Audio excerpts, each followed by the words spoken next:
नमस्कार, स्वागत करते हैं आपका educationbeats.com में और मैं हूं आपके साथ नेहा शाह। आज हम आपसे ऐसे अनुच्छेदों पर चर्चा करने वाले हैं जिनकी वजह से जम्मू कश्मीर कहीं ना कहीं बंधक बना हुआ था।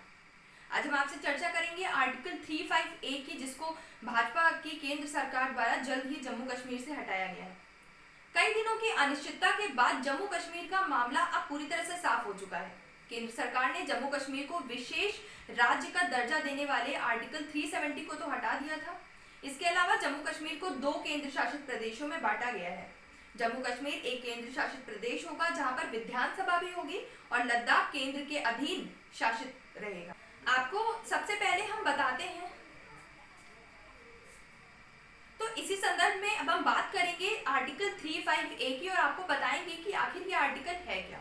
इतिहास में अनुच्छेद 35A को 1954 में राष्ट्रपति के आदेशों द्वारा जोड़ा गया था। आपको बता दें कि जम्मू कश्मीर विधानसभा को राज्य के स्थायी निवासी की परिभाषा तय करने का अधिकार आर्टिकल 35A के द्वारा ही दिया जाता है। इसमें जम्मू कश्मीर के स्थायी नागरिकों को विशेष अधिकार दिए जाते हैं।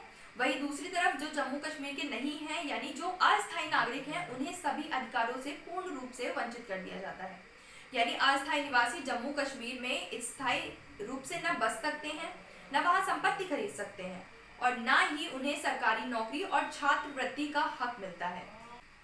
इस अनुच्छेद को बखूबी समझने के लिए सबसे पहले हमें ये जानने की जरूरत है कि आखिर अनुच्छेद 35A में एक स्थायी नागरिक की परिभाषा क्या है। आपको बता दें कि 1956 में जम्मू कश्मीर का संविधान बनाया गया था और इसमें स्थायी नागरिक की परिभाषा को पूर्ण रूप से तय किया गया था। इस संविधान के अनुसार स्थायी निवासी वही व्यक्ति है जो 14 मई 1954 को राज्य का नागरिक रहा हो और कानूनी तरीके से उसने अपनी संपत्ति का अधिग्रहण किया हो।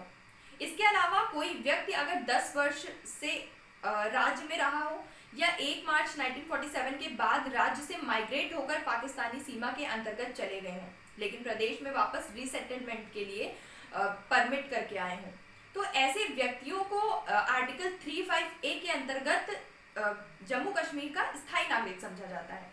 अब हम आपको बताएंगे कि इसका विरोध क्यों हो रहा है। कश्मीर में इस आर्टिकल का विरोध क्यों हो रहा था, क्योंकि भारत की केंद्र सरकार द्वारा जब जम्मू कश्मीर से आर्टिकल 35A को हटाया गया तो इसका विरोध न सिर्फ घाटी में बल्कि भारत के विपक्ष द्वारा भी सरकार के प्रति किया जाने लगा। भारत के विपक्ष ने लगातार सरकार को कटाक्ष में लेकर खूब खरी खोटी सुनाई। परंतु अब जानने योग्य बात यह है कि कश्मीर में इसका विरोध क्यों हो रहा है।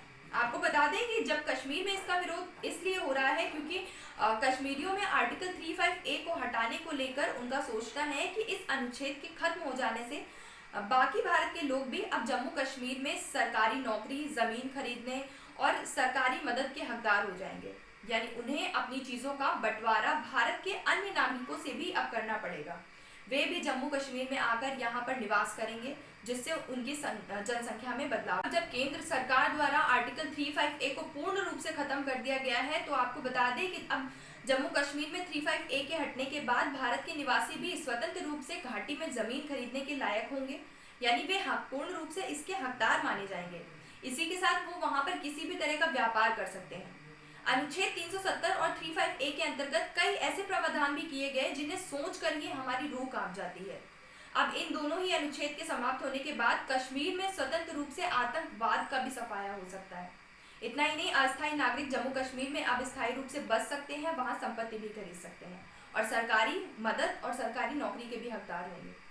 तो आज के लिए बस इतना ही। फिर मिलेंगे आपसे किसी नए मुद्दे के साथ। तब तक के लिए देखते रहिए educationbeats.com।